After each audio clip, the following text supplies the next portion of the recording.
Good morning, students. How are you all? I hope you are doing well at home. Well, today we will start our third lecture under the class 11th Biology, Chapter 2 Biological Classification.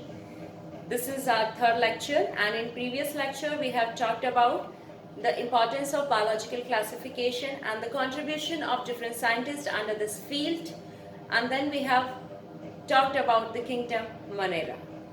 So now we will start with our today's topic, that is kingdom Protista. Okay, so I have divided this topic under few segments. It will be easy for us to understand what exactly is there given in the kingdom Monera.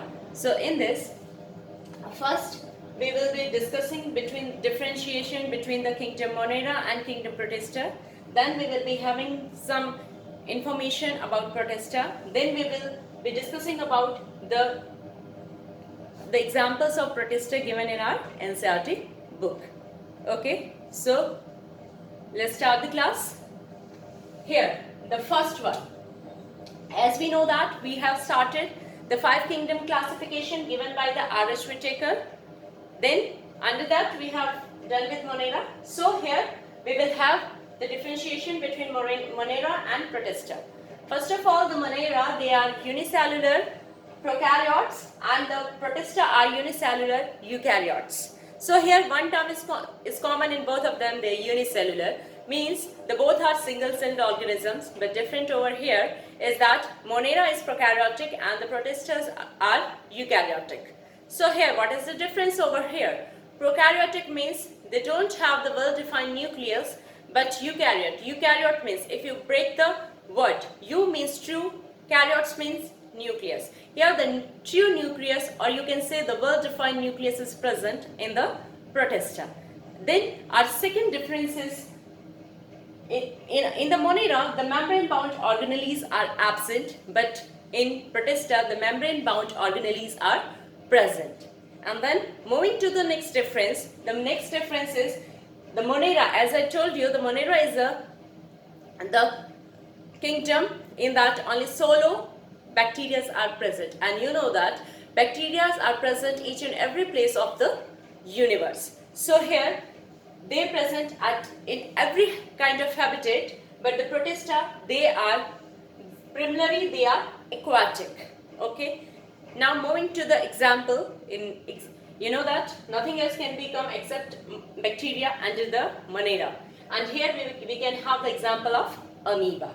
Okay, so now moving to our next segment, here we will have some information about the Protista, and that information is boundaries are not defined in the Protista, meaning to say that we cannot bound the Protista, because under the Protista the organisms are photosynthetic, and as per some information of some scientists, as they are photosynthetic, few of the scientists, they are telling that they are photosynthetic posterior. But as they are carrying out the photosynthesis process, means they are autotroph, so few of the scientists, they say that Protistas are the photosynthetic plants. So here are some mess up here in the points of, or you can say the views of some scientists. Okay, so conclusion is boundaries are not defined in the Protista. Okay, so now moving to our next segment. In this segment we will be discussing about the examples that are given in our NCERT book, and under the Protista, the first one is the chrysophyte, then second one is dinoflagellate, third one is euglenoid, and the fourth one slime modes, and the fifth one protozoans. Okay, that 5 examples we will be discussing now. First one chrysophyte, then dinoflagellate, euglenoid, slime modes, and the last one is the protozoans. So one by one we will be discussing these examples. Okay, so now this is our third segment to understand this concept. So first we will be discussing about the chrysophyte. Chrysophyte means, under this, we can take the example, diatoms, or we can say the golden algae. So, and the golden algae can also be called as the desmids. Fine.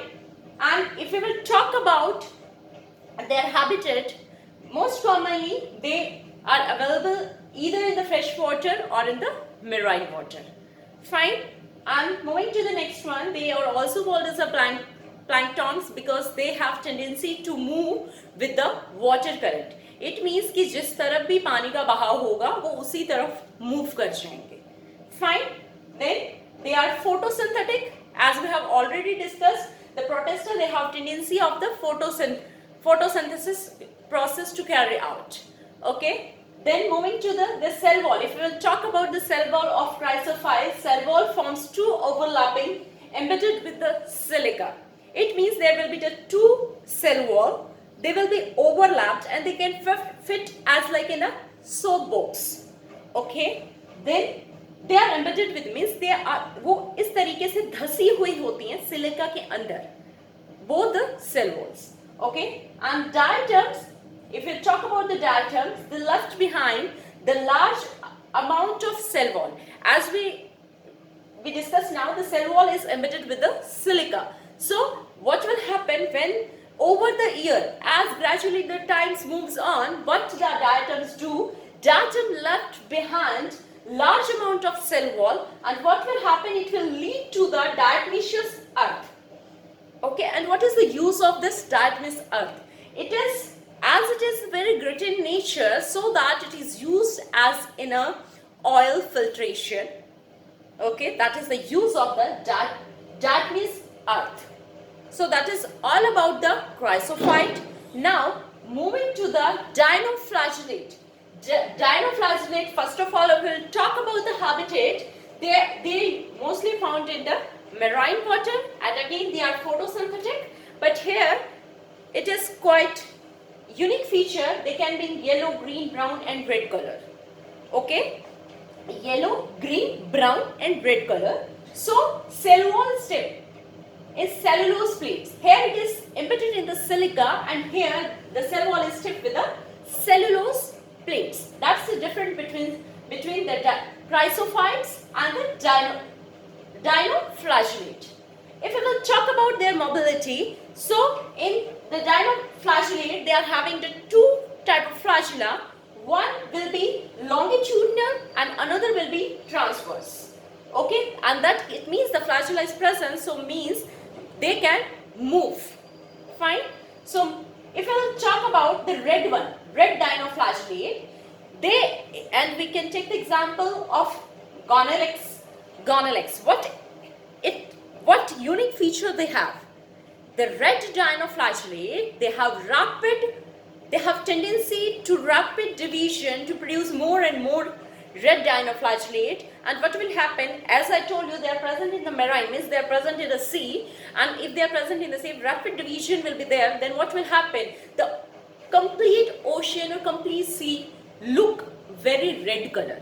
Okay, and what will happen? One more thing is that this red dinoflagellate, what they release toxins, and that toxin can harm the aquatic animals. Like fish are present and other aquatic animals present in the ocean or sea, so they will be very much affected due to the toxin released by red dinoflagellate.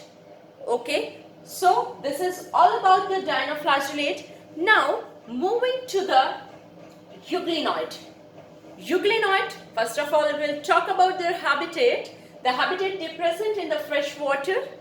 And what difference here? Here the cell wall is made up of silica in chrysophyte. Here stiff with the cellulose, and it is different from previous two. Like, because here cell wall is not present, instead of cell wall, the protein rich layer will be there. That is called as pellicle. Okay, that is called as pellicle. And what is the use of that? The pellicle make the body flexible. So if the euglenoids are quite flexible, that is due to the presence of pellicles. And here also, if we'll talk about the similarity between dinoflagellate and euglenoid, they also having the flagella. But here the difference is that the flagella, one flagella will be longer comparatively the second flagella. The second flagella will be quite short. Okay, and as the flagella is present, then definitely they can also move. Okay, they can easily move, and they will be photosynthetic. They either be photosynthetic and the heterotrophs.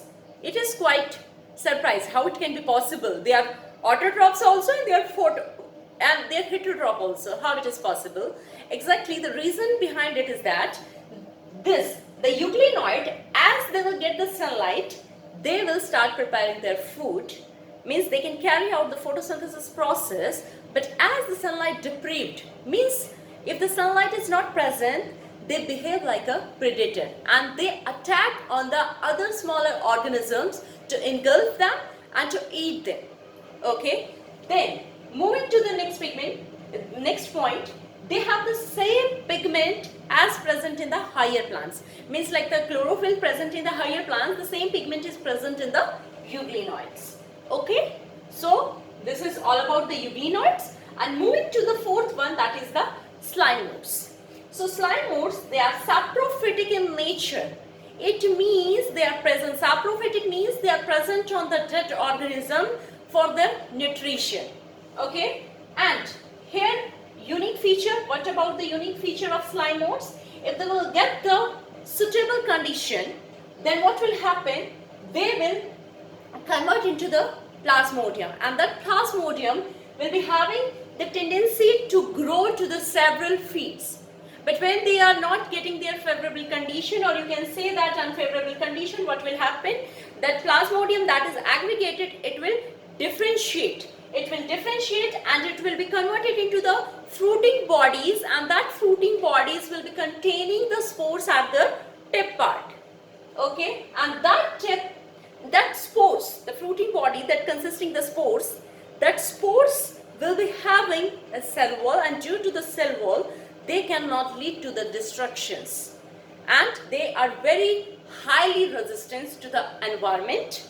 And then one more feature of these spores, they can disperse by the air current. Means जहाँ पर भी हवा जिस तरफ भी जिस भी direction में हवा चल रही होगी, they can move along with the air current. So now just have a look all over it. Then we will be discussing about the protozoans, because protozoans, they are further classified into the 4 categories, so that you just have a look on this. Then we will be starting with the protozoans. Okay, just have a look.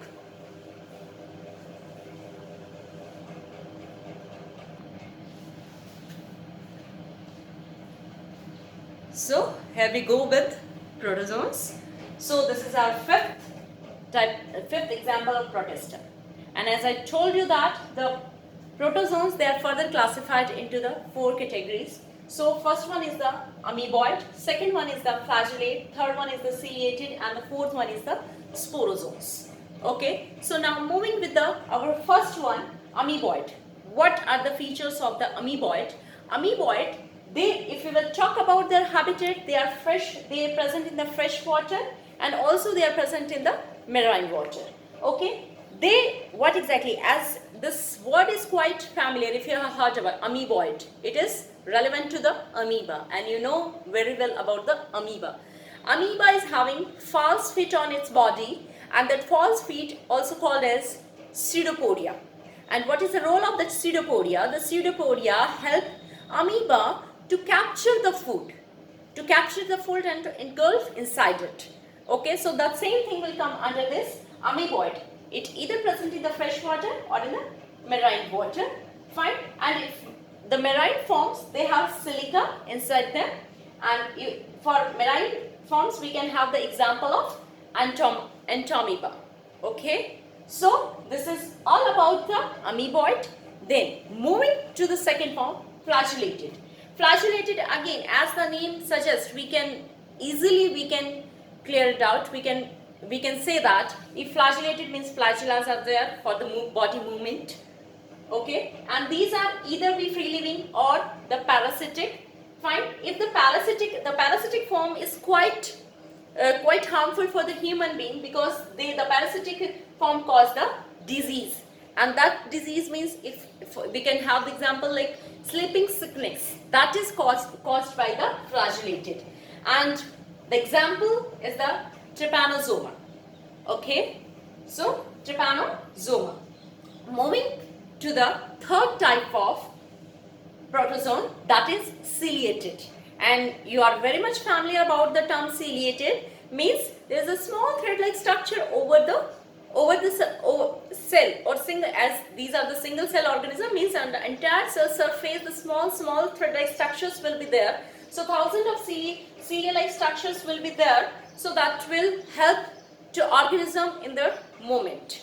Okay, if you will talk about their habitat, they are aquatic.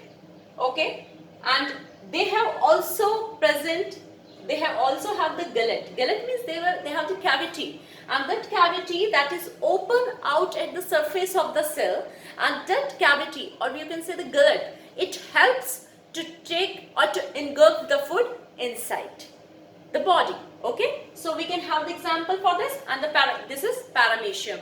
You must be remember about your 10th class, like in the nutrition chapter you have talked about the gullet is present in the your amoeba mode of nutrition.